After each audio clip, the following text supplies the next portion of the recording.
Shalom, and welcome to What the Watchman Sees, a ministry that will sift through all of the social media noise to show you news of importance from the Most High's perspective. As watchmen, we are here both to warn of dangers and give biblical answers for dwelling in the secret place of the Most High during these times of confusion. Tell your family and friends to like, share, and subscribe as we delve into what Yahweh has for us, the apple of His eye. Let's get to work. Shabbat Shalom, y'all.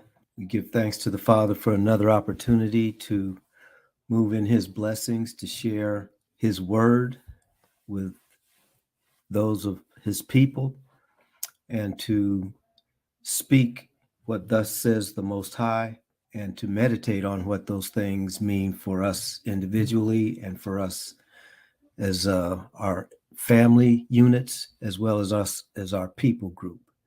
As always, as we begin our study, we're studying from the perspective of 2 Timothy chapter 2, verse 15, which tells us to study to show ourselves approved unto the Most High, workmen who need not be ashamed, rightly dividing the word of truth.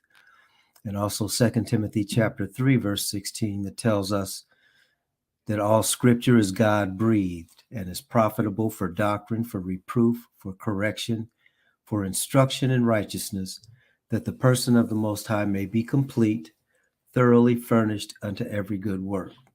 We're going to get right into our lesson. So the first thing that we're going to do is to remind ourselves of what our theme for this calendar year is. And the theme is Build a Righteous Nation Again, using Yah's blueprint.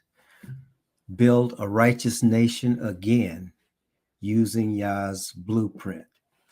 And so we're in the first quarter of that theme year, and we talked the last few weeks about the gospel, what it is, how it related to our assignment, individual assignment, as well as our collective assignment. Having done that, we're going to now be moving on to the next part, find your tribe, build with your tribe, and protect your tribe. And then finally, in the last portion of this first quarter, we'll be talking specifically about how that relates to our national identity as people of the Most High. And then in the second quarter, we're going to be talking about in our national identity, how we choose leaders and how that must be done wisely. We will be looking into the qualities of a godly leader. We're going to be looking also in that quarter about the institutions that the Most High's people are expected to build using His blueprint. And then we'll be going into the third quarter with a preparation to leave Babylon. Babylon is fallen, and those who are part of the kingdom of the Most High need to understand this is not our home. This land is under judgment, as scriptures have said, and the Most High does not want His people in this system when this system falls down. So we're going to be talking about what that looks like in the third quarter in our study.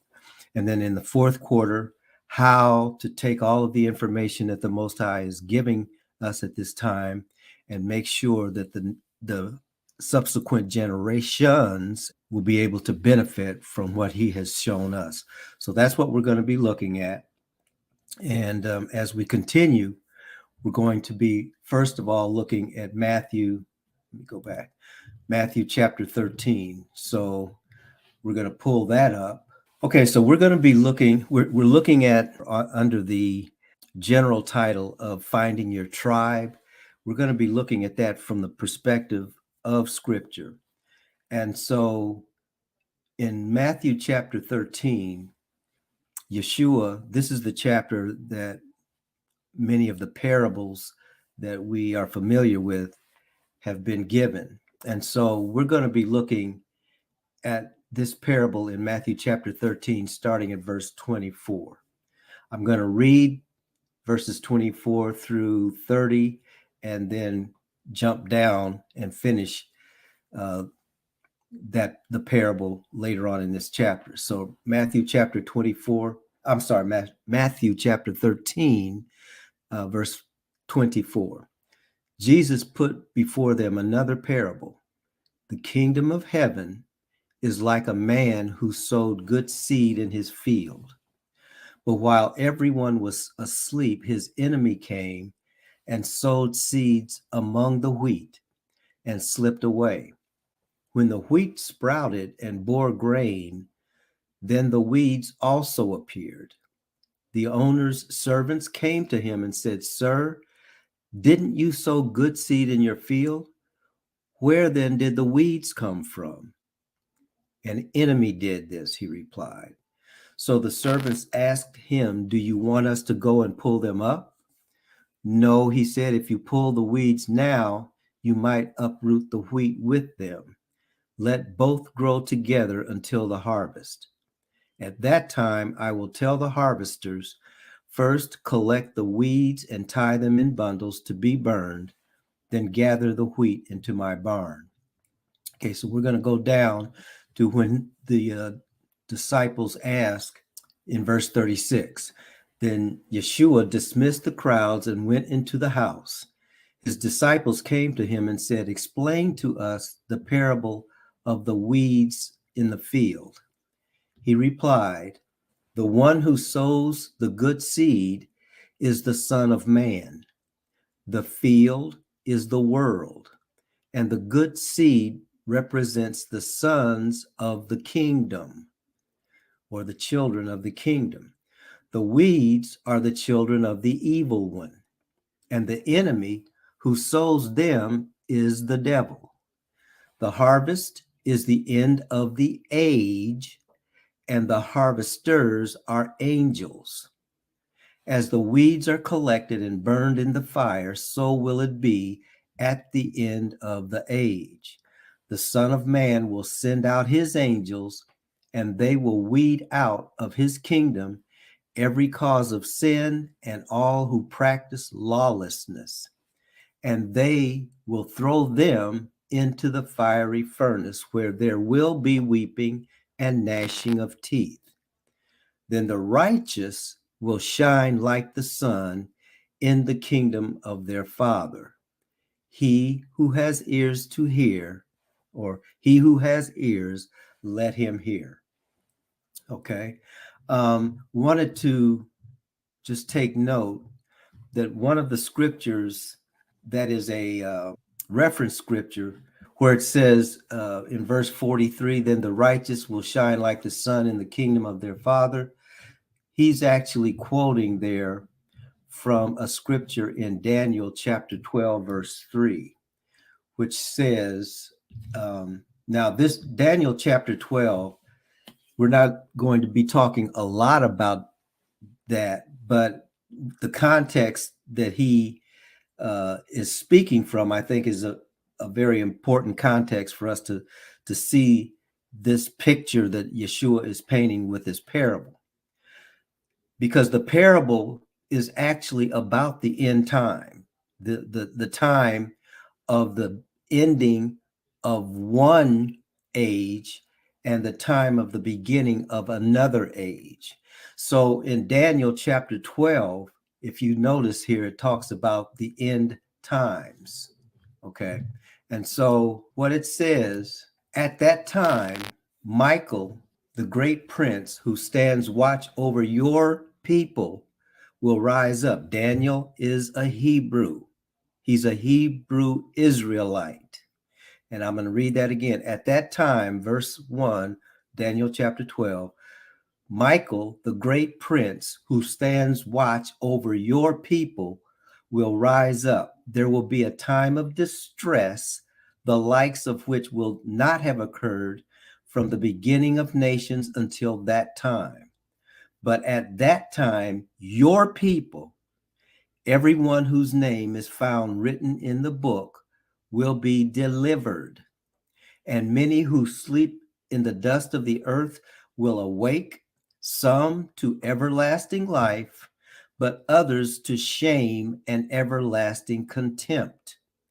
Then the wise will shine like the brightness of the heavens, and those who lead many to righteousness will shine like the stars forever and ever. So we wanted to read that as we look at Matthew chapter 13, because that's where these scriptures come from.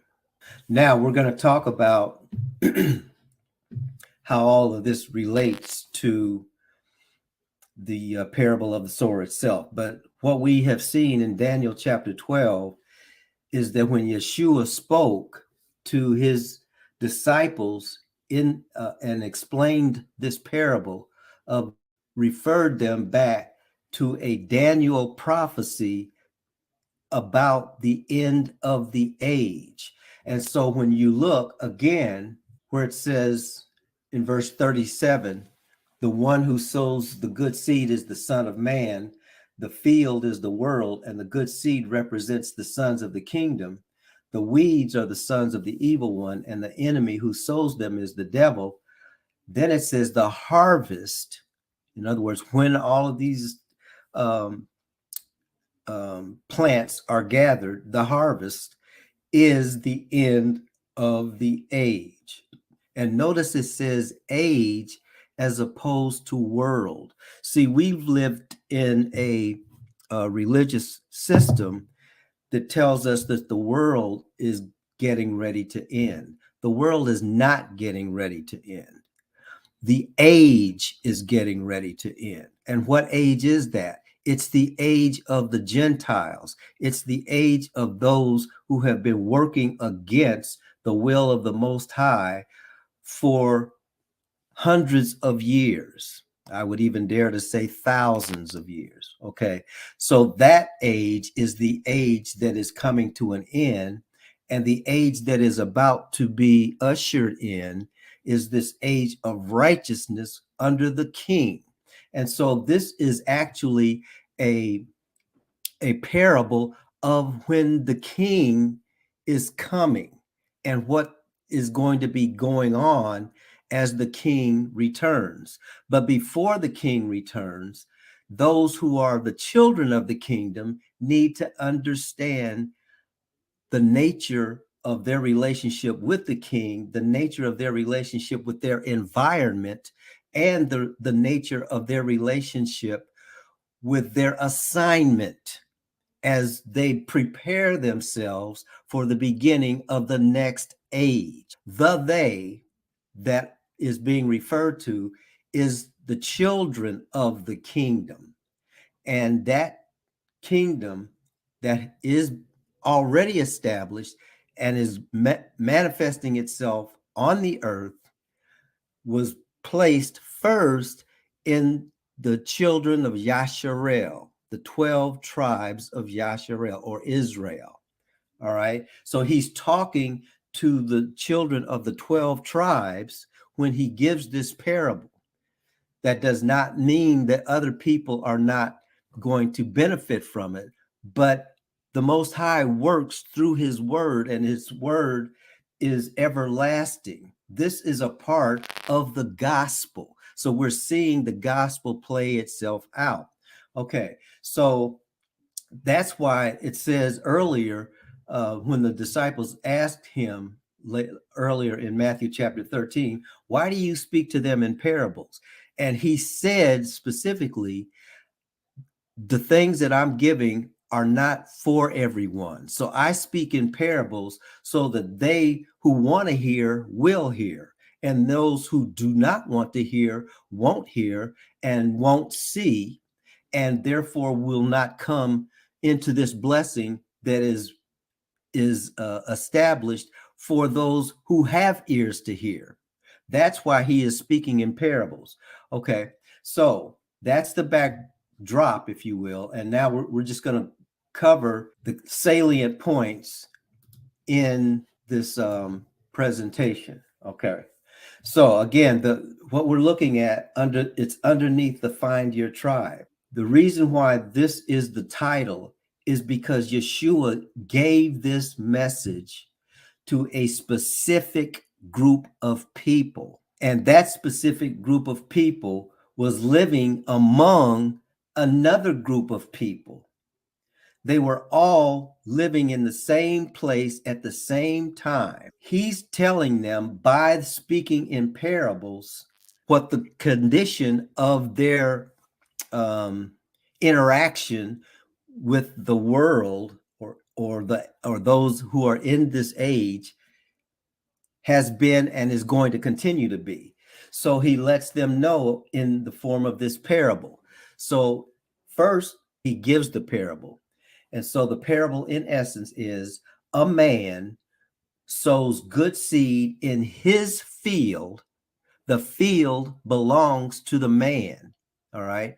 And while men slept, that man's enemy came and sowed weeds among the wheat that he sowed. Both the wheat and the weeds sprouted and bore grain. In other words, they became fruitful.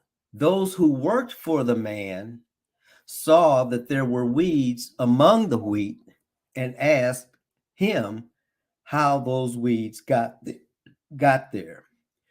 And the owner said to them, an enemy has done this. So the workers wanted to know if he would like for them to go into the field and pull up the weed, which was logical because if any of us are gardeners and some farmers, you know that weeds take away nutrients, weeds take away space, weeds take away the ability to get at water from that which we have planted and want to grow and produce fruit. So as farmers or as gardeners, our the first thing that we would want to do is to remove the weeds so that the true plant can grow and prosper. Okay, so the workers asked, do you want us to root out the weeds? But the owner said, no, let both of them grow together until the harvest, then separate the weeds. Then actually what he said is, then I'll separate or I'll send people to separate the weeds from the wheat. And then once that group of weeds has been separated and bundled up, then I'm going to instruct them to be burned. But the wheat I'm going to put into my barns. So that's the parable that Yeshua spoke. Okay. Now, before we get into the explanation of it, if you look up the word wheat actually can be corn. It could be wheat also, wheat as we know it, but basically it's a grain. Okay. So that's what was planted. And if you know anything about the customs of Israel, they planted barley, they planted wheat, and certainly they had vineyards, but the grain that was produced was either barley or wheat. Okay. And it says corn, but corn sometimes in that scenario means anything that's grain. So it could be a kernel of corn, but it also could be a kernel of wheat. All right. So that's what the word is translated cetos in Greek. Okay. Now a tare, it says Zeanion,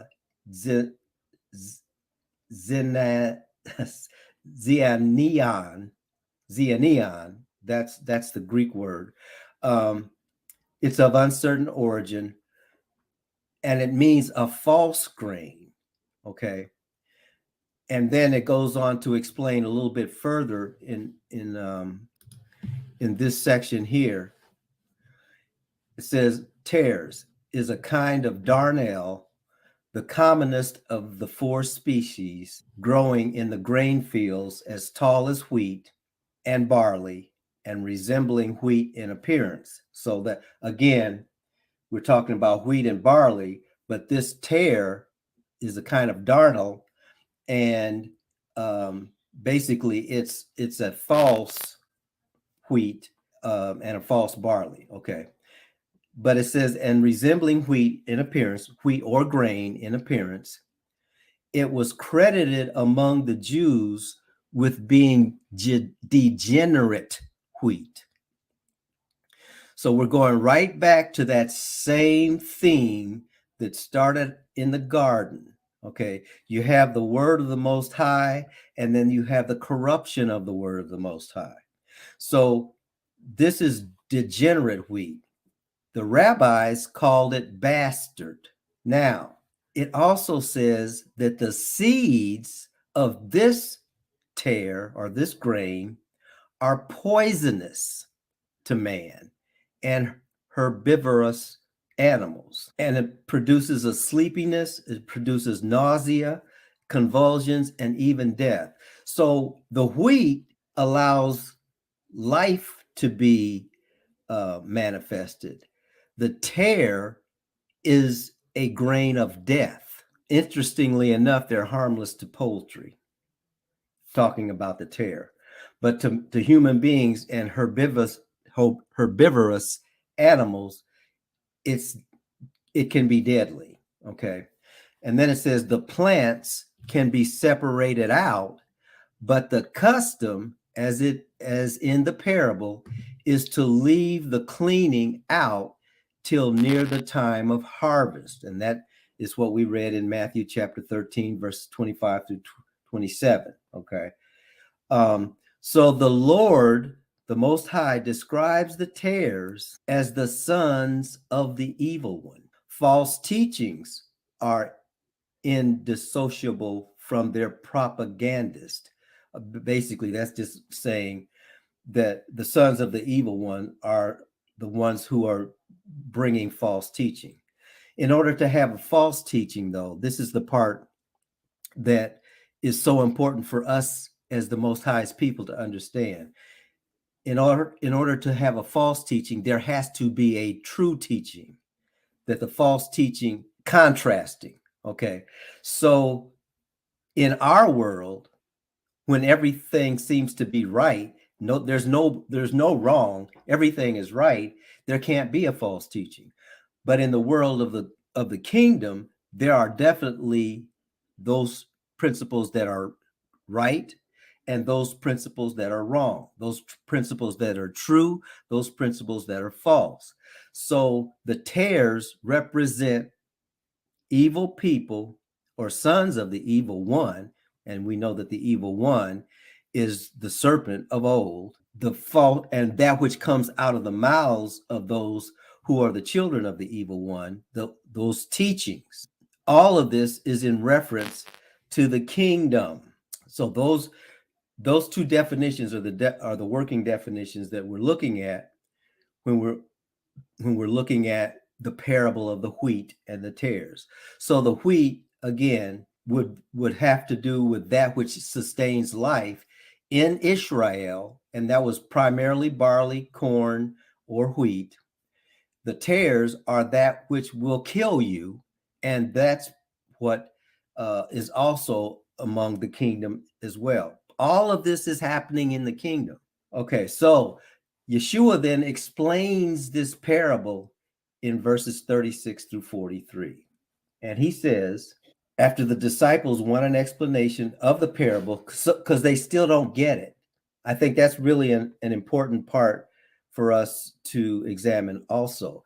The people of the Most High who want to know his will and want to know what he's teaching, want to know the total explanation of it, are going to ask, because we don't know.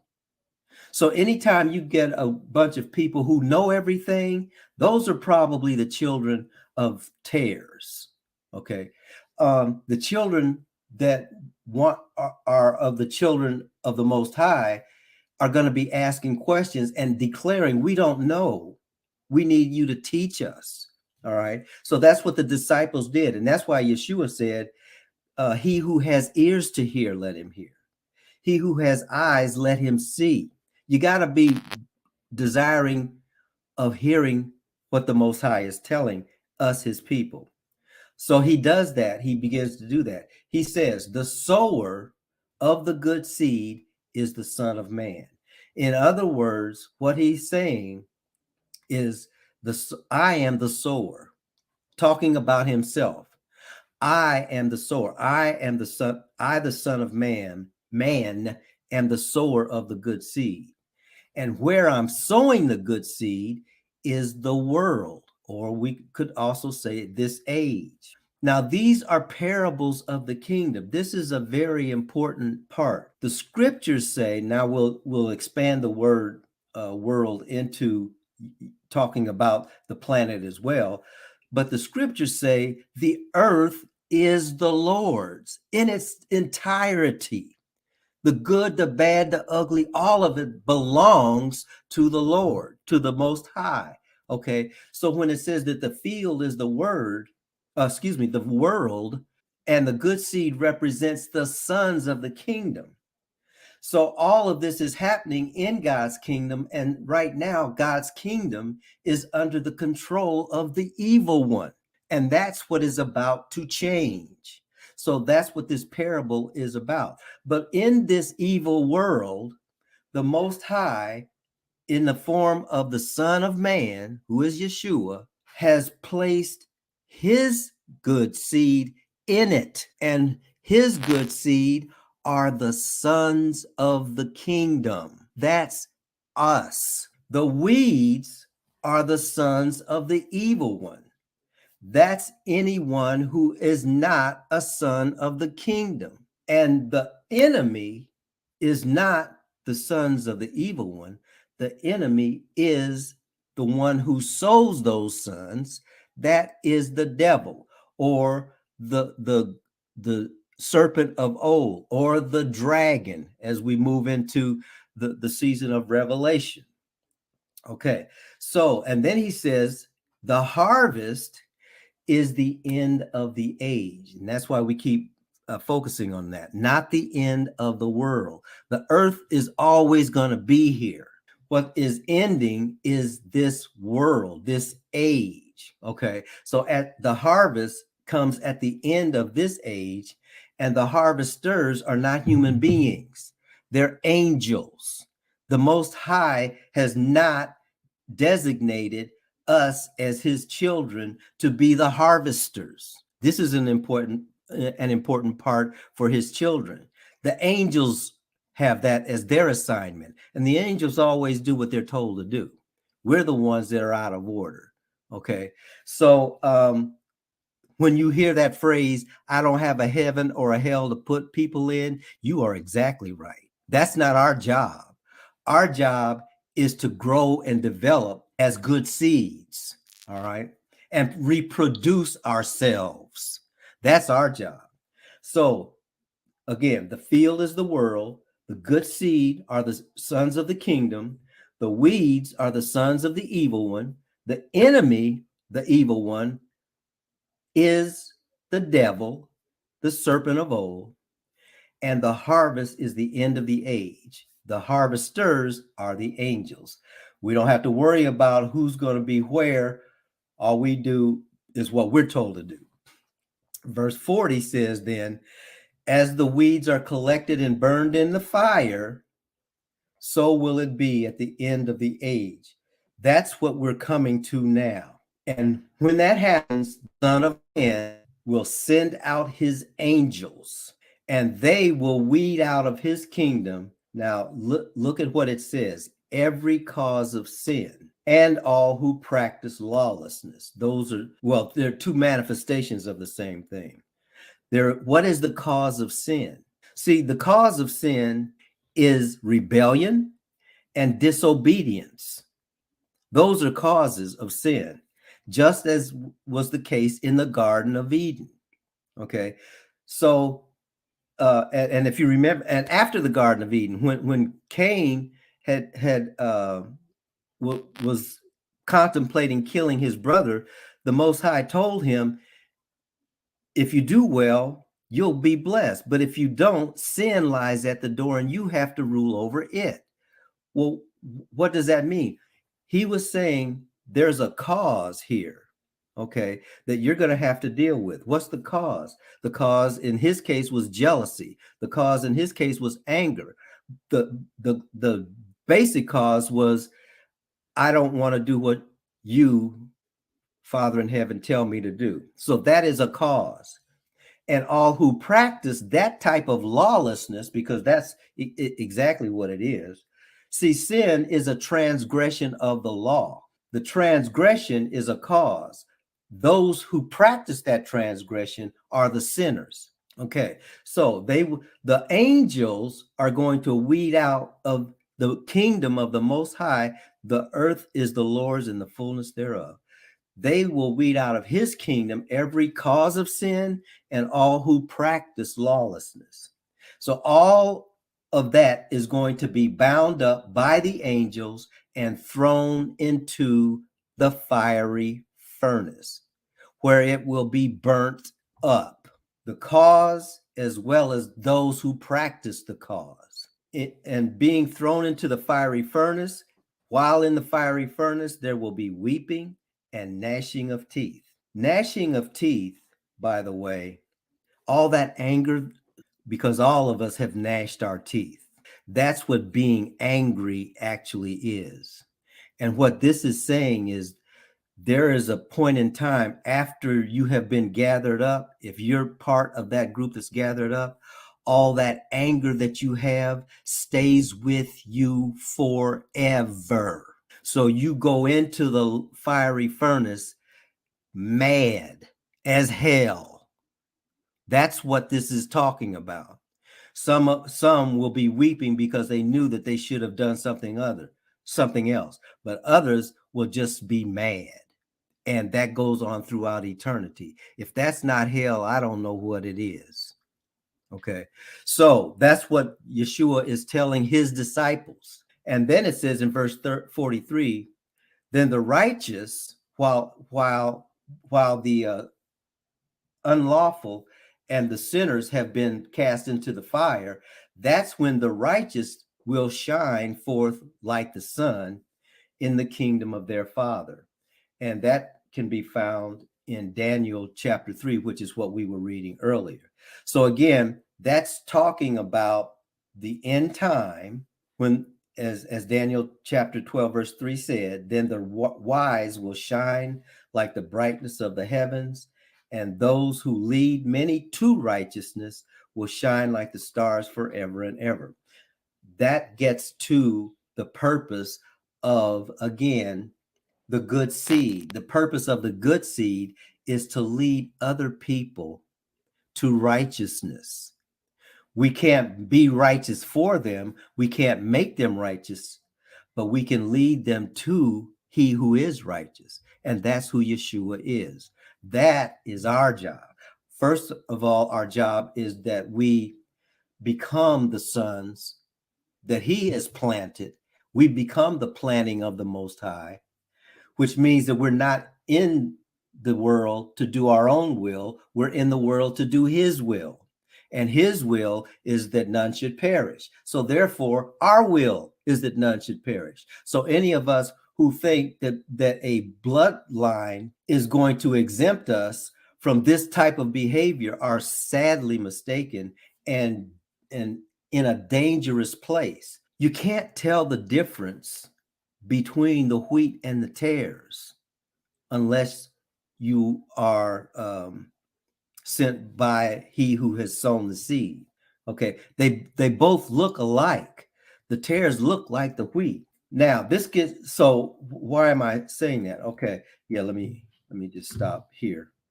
The reason I'm saying this is because what we're dealing with is finding your tribe. That's what this is all about. And what we have seen in scripture is that we are living as people of a tribe amongst another people that are not of our tribe. And so one of the ways in modern times that is understood is everybody who is a skin folk is not a kin folk. All skin folk are not kin folk. which means that all people who look like you are not your people. So see, when we talk about separate yourself from those who are of Babylon, that's what this is talking about. We need to find those who are our people right now. And the way that you find who your people are is by asking the question, have you surrendered to the gospel? Because see, it's the gospel that creates the sons and the daughters of the kingdom. And that gospel, that good news that the Most High is going to establish his kingdom on the earth, those who receive that are my brothers and my sisters, okay, and my family. Those who do not receive that are not. And we're living in a time now where that bifurcation, if you will, is taking place. Let me be as specific as I can. The angels are already beginning to separate us. Okay. So how do we know who's who? By those who have, by watching those who have embraced the gospel and those who have scorned the gospel. We are not supposed, at this particular point in time, we are not supposed to try to be making someone into something that they don't want to be. We are to always have an answer and be ready to give an answer and a reason for the hope that lies within us with meekness and fear. That's what the scriptures tell us to do. Once we have done that, as Yeshua told his disciples when he sent them out on those limited commissions, if the people receive your message, then stay with them, because those are your people. If they don't receive your message, shake the dust off your feet and keep it moving. That's the assignment. So we're at this point in time looking for those who belong to our tribe. And there's a very important reason for that. We're getting a little bit ahead, but this, as we close out this session, the reason for that is because it's only going to be the tribe that establishes the kingdom of the Most High on the earth. We have work to do as the Most High's people. We can't be distracted by trying to either come against those who hate us because we are his people. We can't be distracted by coming against those who have been perpetrating as if they are us when they are not. All these things are going on, but they're all signs of a world that is passing away. And because the world is passing away, the Most High's people are to step back from all of that, because it's not our world. We are coming into a different age, one of righteousness. And so this is the time to begin to manifest that righteousness in our own souls, in our own families, among those who are of like precious faith, because that's what the nation is going to look like. Finally, if the Father gives us the breath of life to continue these lessons, what we're going to find is, going through this next 12 months, we're going to see that he's preparing us to leave here. That's what's on the horizon. But so that's why he's telling us to come out of Babylon. You're not going to want to leave if you identify with Babylon. We are living in Babylon. This is not our home. This is not our place of refuge. This is not our place of rest. We're not supposed to be comfortable here. That's why he is allowing these things to come upon us, because he wants us somewhere else. But first, that has to happen in your heart and in your mind. So those are the things that we will be looking at as we move forward in the lesson. Father, bless you and keep you. Father, make his face to shine upon you and be gracious to you.